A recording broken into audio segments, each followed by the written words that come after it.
Boa tarde, pessoas. Eu sou a Aline, sou uma pessoa branca, do óculos branco, cabelo louro cacheado levemente bagunçado. E antes de apresentar o palestrante, eu queria avisar algumas coisas que vocês já devem saber, já que hoje é o último dia. Infelizmente é o último dia. Mas as nossas comunicações estão acontecendo pelo Discord, então eu peço que as perguntas sejam direcionadas para o canal PEP404. Nós estamos usando a hashtag PaiBR2020. E é isso. A palestra agora é processamento de laudos médicos usando BRT ou BERT, não sei, e Hugging Face PyTorch, que vai ser apresentado pelo Walter Silva Martins Filho. Ele é um cientista de dados em NLP na NeuraImed, desculpa se eu estiver falando errado, uma startup de saúde com foco em inteligência artificial para imagens e textos médicos, onde se dedica à modelagem de compreensão de linguagem natural, doutorando em astronomia pelo Observatório Nacional. É um currículo incrível. Pode vir, Walter. Você está mutado.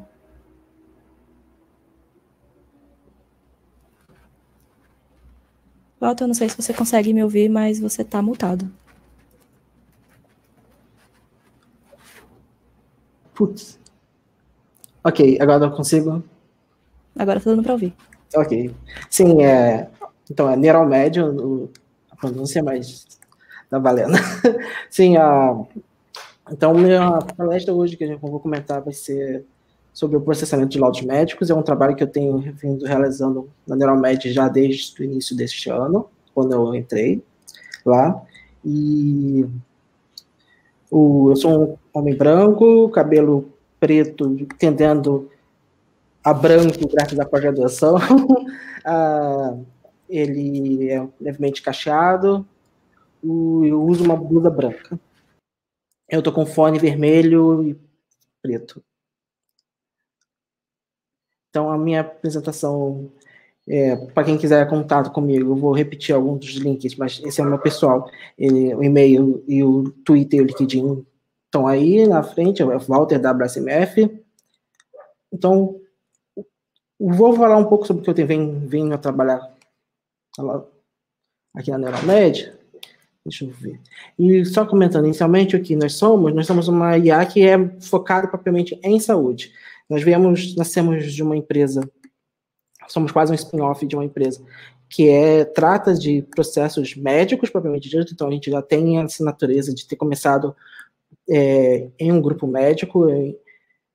Isso também possibilitou ter bases de dados acessíveis ao longo dos últimos anos, tanto que a base de dados para textos vem ao longo desde 2010 até o momento atual. A gente também fala que nós somos uma startup focada para auxiliar os médicos. A gente não está se pretendendo nem mesmo a substituir o médico, nem nada, porque o que a gente percebe é que o médico, às vezes, passa um detalhe, não por culpa dele, simplesmente porque é uma pessoa atarefada, e a IA não tem uma compreensão sobre o contexto geral, sobre a saúde do paciente, mas quando combinado os dois, isso se torna muito mais eficiente do que cada um isolado. Então, essa é uma das nossas perspectivas de trabalho. A gente quer melhorar o diagnóstico médico auxiliando ele. E um dos processos para você tratar um paciente é levando em consideração o laudo médico. O que o laudo médico é? Ele é um texto livre com informações da pessoa, do paciente. Então, ao longo de um tratamento que ela vai entrar no hospital, ela faz todo o processo de fazer vários exames. Cada exame recebe o seu laudo médico. Cada exame, ele tem uma descrição sobre o que está acontecendo, sobre o resultado propriamente do exame, é uma conclusão do parecer de quem lauda. Então, todas essas informações, em geral, elas são jogadas na documentação em texto escrito. E muitas vezes essa informação ela não está tabelada ou ela não tem uma tag específica, o médico vai lá e não cria essa tag informando qual é a possibilidade médica patológica, ou seja, os sintomas, ou uma conclusão específica, uma característica que possa auxiliar a próxima etapa do tratamento a ser mais eficiente. Então, o que nós pretendemos fazer é exatamente usando o NLP, que é o processamento de linguagem natural, que é todas as etapas de você limpar o texto, pegar as informações necessárias e úteis, extrair elas, fazer labels, categorizá-las e informar para a próxima etapa, como de NLU, que é a compreensão da linguagem do texto propriamente dito, compreender qual é o contexto que ele se encontra, se ele tem uma classe médica patológica que é de interesse, se ela não tem, se ela pode ser separada em determinadas categorias anatômicas. Todos esses são uma combinação tanto do NLP quanto do NLU, que foi um termo que tem se tornando cada vez mais recorrente nos últimos um ano e meio. Só que para você fazer NLU com inteligência artificial, rede neural, que é o mais utilizado hoje em dia, você acaba tendo que aprender sobre o texto médico, porque é uma linguagem completamente diferente. Se você pega um texto normal do dia a dia, um livro, ou mesmo um artigo científico da área de medicina, ela é completamente diferente de um laudo médico que descreve o paciente. Então, você tem que fazer uma transferência do aprendizado desse corpus textual, que são os nossos laudos, para que a inteligência artificial, a rede neural, ou seja, o método, a IA escolhida para tratar esse problema, consiga se especializar nas tarefas que a gente quer, seja a área de limpar o nosso texto, extrair, classificar, achar as entidades, tudo isso precisa dessa transferência de aprendizado. E para isso, a transferência de aprendizado, o que ela cria? Ela cria um modelo de linguagem. E quando a gente vai considerar um modelo de linguagem, a gente pensa que tem duas direções que o seu texto pode ser escrito. Você pode escrever o texto na ordem convencional, por exemplo, usando o alfabeto como exemplo, A, B, C, D, E, F, ou você pode ler de trás para frente. Uma máquina não vai ter esse interesse de ler na ordem correta. Ele vai ter interesse, o ser humano que tem esse interesse. Então, para tentar otimizar o melhor, você também pode dar uma olhada nas duas direções. Só que para nós, é difícil pensar na direção contrária. A gente está acostumado na direção convencional do alfabeto. E essa direção contrária, ela cria um modelo bidirecional que pode pensar num exemplo de uma frase médica. Pequena acentuação dos sulcos entre os giros corticais e das folias cerebrais. Então, se a gente escolhe corticais como uma palavra, a gente pode pensar qual é a probabilidade de aparecer corticais nessa sentença, nessa frase, quando vem previamente giros. Ou qual é a probabilidade de corticais vir e logo em seguida vir antes de e das folias cerebrais. Ou seja, essas duas direções levam em consideração esses dois tipos de probabilidade. E isso te fornece, então, um modelo de linguagem. Ele é uma representação matemática desse tipo de estrutura. Então, qual é o modelo, qual a arquitetura de IA utilizar? Ou melhor, qual a arquitetura que nós vamos basear para criar nosso modelo de linguagem? Quando o texto é muito longo, quer dizer, e vocês estão um exemplo, eu não vou comentar ele, mas é um texto muito grande em laudo médico, como é que a gente associa o início, por exemplo, falando sobre nódulos pulmonares laterais, e selecionar lá no meio, quase para o final, uma parte do texto, o segmento apicoposterior do lobo superior, que isso é uma outra sentença médica. Como fazer isso sem perder conexão, sem perder a compreensão disso? Por quê? O laudo médico, ele é um texto que tem uma sequência e ele pode ser compreendido assim como uma série temporal, como uma série onde as palavras têm uma ordem necessária. Uma palavra vem em sequência da outra e quando transfere isso para rede neural, o que acontece com o mesmo problema? Você tem um problema de, conforme você vai para o final da sua sentença, da sua sequência, você começa a perder informação do início dela. Por isso que a bidirecionalidade é tão relevante. Você acaba levando isso em consideração também. E um outro ponto é a arquitetura de rede neural, que tem essa característica, e está sendo bastante utilizada, é a arquitetura Transformer, que ela foi baseada num paper que tem o nome de Atenção é Tudo que Você Precisa, que leva não somente a bidirecionalidade em consideração, como ela também leva em consideração salvar os pesos intermediários para criar um vetor de contexto. Então, a sua rede neural, a sua sequência de palavras vai sendo passada pela rede e os seus pesos vão sendo os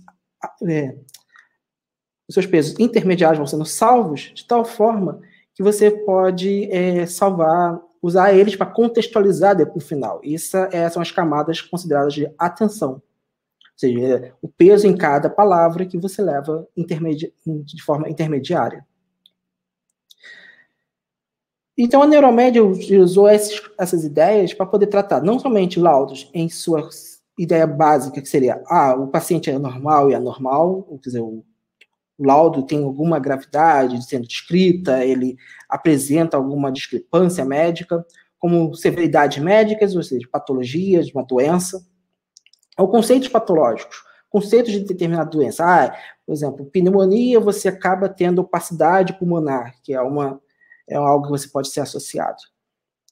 Então, todos isso são problemas que a IA pode tratar de tal forma como laudos normais e anormais são um sistema de classificação, severidade médica, conceitos patológicos podem ser classificação ou entidade. Então, tudo isso são decisões a serem tomadas. A primeira da arquitetura foi escolher o BERT, que ele é um modelo transformer bidirecional e que se mostrou bastante com sucesso em outros cenários na literatura. E ele é um modelo que tende a querer compreender a linguagem. Ele não vai fazer um pré-processamento dela. Ele vai já receber o texto pré-tratado e, com isso, vai criar um vetor matemático que representa aquele texto, que pode ser de até um tamanho de 512. Então, para o caso brasileiro, porque sempre assim, você tem o modelo de linguagem foi criado inicialmente em inglês, depois em um modelo que poderia ser aprimorado para várias linguagens. Nós tivemos, em 2019, o Fábio Souza, de Campinas, ele publicou o BERT de português brasileiro, que foi um BERT pré-treinado com propósito geral para a nossa linguagem, que foi treinado dentro desse BR-WAS corpus, que foi um conjunto de textos a partir da Wikipédia, em português brasileiro, que já focado no vocabulário que elabora a nossa língua do dia a dia. Só que como é uma língua do dia a dia, uma conversa que seria convencional, ela não apresenta, de fato, um foco para o laudo médico, como eu tinha dito inicialmente. Você tem que fazer essa transferência de aprendizado. Então, a gente fez essa transferência com os laudos médicos nos nossos 10 anos de base de dados, de laudos, e com isso a gente poderia tratar o texto. Um exemplo, por exemplo, vamos pegar uma frase médica dentro da nossa base. Nódulo não calcificado no segmento superior do lobo inferior esquerdo, medindo 9 centímetros, inespecífico. Só que o BERT ele não vai ler isso, ele vai entender os chamados tokens, que são unidades que compõem essas palavras, que são o que nós temos associado cada token, cada partícula em português, para um número, que vai ser, então, convertido a uma representação numérica no nosso texto. E, para isso, ele quebra palavras que não estão no vocabulário dessa maneira. Ele divide ela em grupos que são conhecidos, colocam esses hashtags no início, que representam que existe uma conexão com a palavra, o token que vem inicialmente. Que são chamadas de palavras fora do vocabulário. Então, o processo de tratar o texto médico com transformers é exatamente fazer essa representação bem. Então, a gente fez o transformers, a gente pegou o modelo que a gente fez a transferência de conhecimento, de aprendizado, e aí, se a gente faz a tokenização desse texto médico, a gente percebe que a representação dele numérica não tem a mesma quantidade de tamanho em tokens. Ele tem esse código 101 e 102 no final, e são representações do início e do fim da sua sentença, do seu texto. E ele tem uma quantidade máxima de tokens, e o total deles não pode ultrapassar 512, que é a nossa entrada do modelo.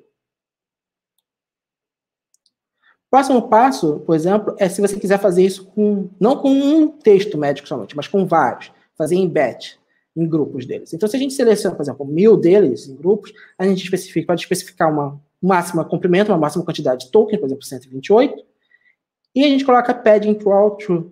O pad igual true possibilita criar, nesse batch, uma matriz em que todos os tokens que não tiver a sua sentença, o seu texto médico, não tiver token suficiente para cobrir esse 128, ele vai colocar zeros. E vai incluir essa máscara de atenção, que vai possibilitar dizer aonde o modelo BERT vai ter a atenção salva, os pesos salvos. Então, você tem uma frase que não compreende 128, você coloca zeros em todos os tokens finais, E a máscara de atenção mostra somente aonde um modelo BERT pode levar isso em consideração, aonde ele deve salvar os nossos pesos. Então, por exemplo, vamos testar agora o conceito que eu falei sobre a questão de modelagem do modelo como se fosse uma probabilidade. Se a gente pega então a mesma frase que a gente tem e a gente utiliza o mask, porque o BERT é um modelo de máscara, ele vai colocar esse termo mask aleatoriamente no seu corpus textual e vai aprendendo qual é a probabilidade, quais são as chances de substituir uma palavra. E a gente tira esse lobo para poder testar ele. Então, as perguntas que a gente faz sobre ele é: qual seria o melhor token para esta exposição? Seria que lobo é o melhor token de fato? É a melhor palavra de fato para isso? Então, se a gente pega o Transformers, que é o do Hugging Face, e o Torch, e importa o model mask, o que ele faz no modelo pré-treinado, que já existe, do BERT? Ele coloca na última camada o que a gente quer especializar. No caso, a gente quer especializar é tirar as probabilidades para um determinado token aparecer naquela região de máscara. Nosso vocabulário original são 29.794 palavras possíveis, tokens possíveis, não palavras. Então, quando a gente tem esse texto e a gente aplica ele, né, encodifica ele como um tensor bonitinho numérico, a gente vê que ele tem 30 tokens, pega a posição do token da máscara, que é esse 103, no meio desse tensor, dessa lista, e aplica no modelo. O que nós trazemos são os logits dele. Se a gente aplica, então, o softmax, a gente retorna e pega somente a linha respectiva ao nosso token máscara, que está mascarado, a gente retorna a lista de probabilidades para cada token ser incluso naquela região, naquela parte da nossa sentença. E com isso a gente pode pegar, por exemplo, os top 5. Quais são os 5 tokens mais prováveis com a maior probabilidade para acontecer, dado todo o nosso texto médico? Então, na nossa sentença, a gente pega ela originalmente, a gente faz a máscara do lobo, aplicou todo esse código que eu montei. Então, o nódulo não classificado no segmento do lobo, o lobo é o maior, ele tem 87% de probabilidade de acontecer dentro do nosso contexto de treinado, de ocorrer numa sentença que está estruturada nessas formas de palavras. O próximo caso é membro, o que vem já diminuindo, ele tem 9%. Polo cai 2% e depois é menos de 1%. Ou seja, em geral, os 3 primeiros são os mais prováveis. E isso é interessante ver, porque quando você pega o celular que tem um modelo de linguagem treinado para o dia a dia e tem aquele teclado que te fornece as palavras que não são tokens, aí já são palavras que mais prováveis, ele normalmente mostra 3, porque depois disso a probabilidade é muito baixa, ela é abaixo de 1% em média. E a gente pode, com esse modelo, especificar. Se a gente volta para o caso de normais e anormais, que é uma tarefa de classificação binária, a gente pode importar esse modelo que a gente fez a transferência de aprendizado, com a função BERT for Sequence Classification, ele já, por default, ele é um binário, ele é uma classificação binária. A gente pode treinar o nosso modelo para classificar se o laudo é normal ou normal. Em geral, o BERT é excelente nesse ponto. Ele tem uma acurácia e um F1 score de retorno para falsos positivos e negativos bem alto, em cima normalmente em 95%, 96%, até 98%, como é o caso que se mostrou dentro desse dataset que eu treinei. Outras coisas que eu fiz para treinar, em geral, foram o chamado a política de um ciclo somente, que é variar o learning rate do treinamento por um seno, cosseno, para poder a máquina for aprendendo pouco ou mais em determinadas etapas. Isso é muito para simular como o ser humano aprende, tem horas que ele presta mais atenção, tem horas que ele é muito lento em aprender. Se você considera a especificação de tarefas para várias classes, como severidades médicas, com várias possibilidades diferentes, que essas severidades são muito definidas como alertas de autoridades médicas no Brasil, ou alertas de interesse dos serviços médicos que utilizam isso da IA, algumas sendo elas hérnia cerebral, pneumonia, embolismo pulmonar, trombose, você acaba tendo o mesmo comportamento, ele vai crescendo a geral, pegando 95%, 96% de acurácia e de F1 score. Isso aqui é até um resultado antigo, foi de uns 3 ou 4 meses atrás. Hoje em dia eu já estou conseguindo 97% de resultado de acurácia e F1 score. Ou você mesmo pode utilizar entidades. Vamos dizer que a gente queira achar as entidades médicas. A gente pega e avalia o que representa patologia, como eu disse, pneumonia. A mesma coisa a questão do Covid-19. Ela tem termos, patologias médicas como vidro fosco, que é um tipo de opacidade, você acaba encontrando termos de pneumonia porque é algo semelhante. Então, quando a gente olha a série temporal desses termos recorrentes achados pelas entidades, a gente vê que, em geral, o comportamento é normal aqui antes de 2020, janeiro de 2020. Ele está bem comportado. Esses máximos pontos pretos que acontecem, acontecem, em geral, bem variando conforme a nosso ciclo de tempo. Por exemplo, você tem o inverno que é no meio do ano. Então, mais pessoas ficam doentes do inverno para um pouquinho depois do inverno, ou seja, entre julho de cada ano, agosto, setembro, por aí. Mas quando a gente chega em janeiro, os achados dessas entidades, se a gente avalia isso, ele acaba explodindo. Então, isso foi uma das coisas que nós propusemos para o Estado de São Paulo e que acabou fornecendo esse rastreamento patológico que será implementado durante o próximo ano. Então, talvez ano que vem possa falar sobre isso. Mas fica aí um resultado que talvez a gente veja nos próximos meses, bem.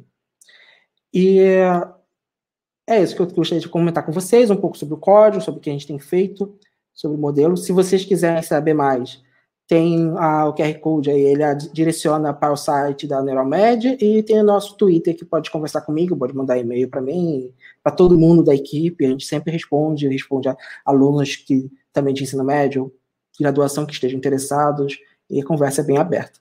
Eu deixo aqui, eu acho que eu tenho um tempo aberto para as perguntas.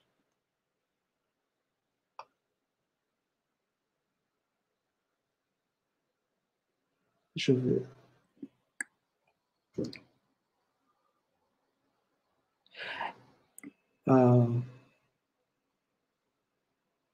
Bom, eu estou aqui olhando o Discord. Esse tamanho máximo de 502 seriam palavras ou sentenças? Seriam tokens. Não é nem palavras nem sentenças, são tokens. Então, uma das coisas que eu aconselho é que quando for fazer tipo de análise, pega o seu dataset, usa a tokenização, monta um histograma, vê aonde você tem o seu limite de confiança no seu programa e decide a sua máxima a partir dele. Você quer que eu leia as outras perguntas? Pode. Não sei, é que eu estou olhando várias telas aqui, então se for lá, fica mais... Outra pergunta do Gabriel Fonseca. Para problemas de classificação, vocês colocam os labels no banco de dados de forma manual? Não.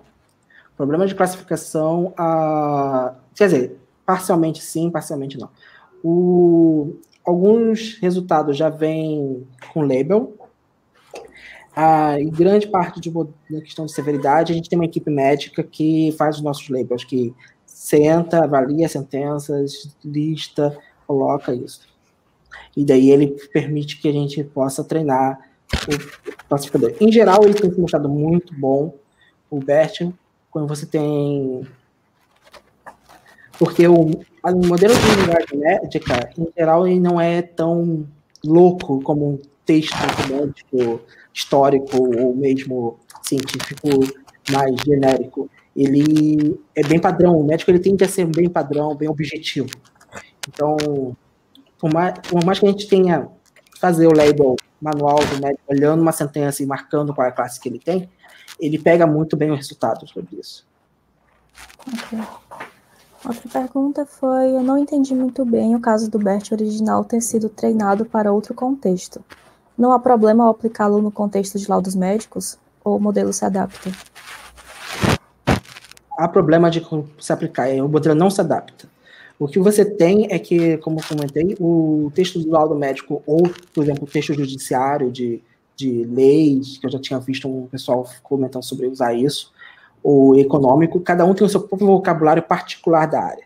Quanto mais geral, próximo do dia a dia, do Wikipédia, da conversa que a gente tem no dia a dia, mais próximo o modelo genérico BERT treinado para português se aproxima. Mas para laudo médico, não. Nem para quando você quer algo muito específico, algo focado muito específico. Ele acaba errando bastante, então a transferência de aprendizado acaba sendo uma etapa necessária para poder ser feito isso. Quais as vantagens que você vê entre o BERT e os modelos predecessores? No caso de você falar predecessor, você comenta os tradicionais, questões de TD e DF, que você usa a frequência das palavras, ou mesmo os outros modelos, tipo regressão, eles erram muito. Em geral, eu percebi os testes, que se você usa TD e DF, você tem uma acurácia de 75%. Para esse tipo de cenário. Então, não é bom usar ele, né? Ele falha muito. E o problema de tudo de medicina é que se você falha, você está possibilitando uma pessoa piorar. Você não pode falhar tanto. Então, você tem que ter essa prioridade. É melhor que alguém se identifique como, talvez, uma possível doença e sugira isso do que sugerir que o cara está normal. Mas porque você quer priorizar que a pessoa esteja bem ou fique bem. Então, em geral, modelos que não são baseados em rede neural, eles normalmente tendem a não ter uma boa acurácia. A gente também testou, inicialmente, um modelo até o ano passado, conversando com o pessoal antecessor na empresa, na equipe, o LMFIT, que é do FastAI, um outro framework. E ele funcionou exatamente bem, só que detalhes dele pegos pela bidirecionalidade do BERT não estavam sendo pegos, então o BERT realmente complementa essa parte. Bom, como seria a aplicação prática do modelo? Quer dizer que teria equipamento próprio de auxílio ao médico ou seria integrado a uma plataforma web?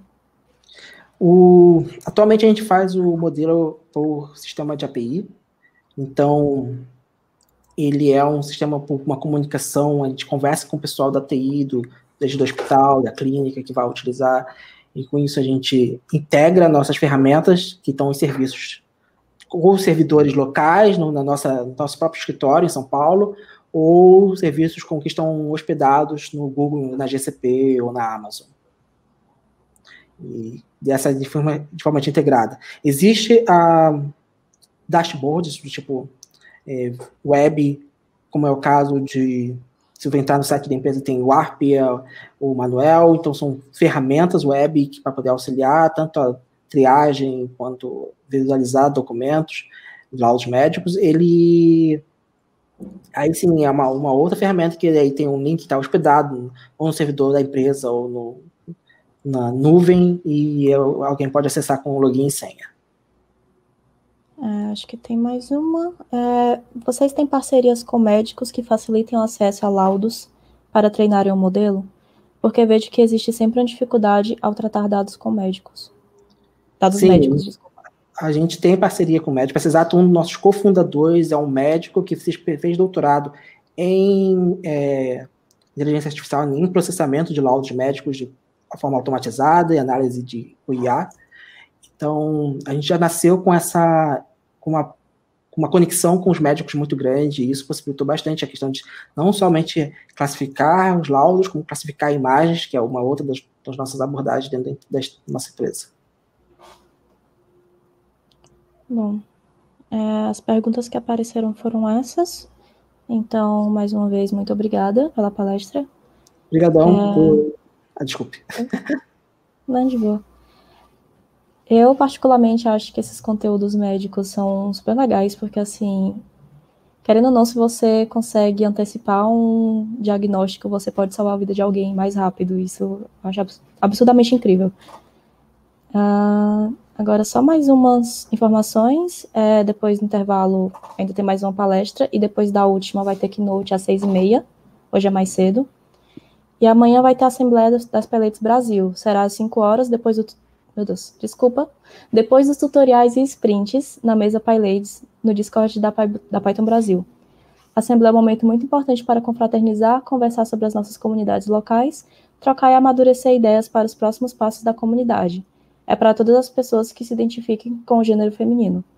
Então, por enquanto é isso, a gente volta daqui a pouco, e mais uma vez, muito obrigada, Walter, pela disponibilidade e por ter dado essa palestra.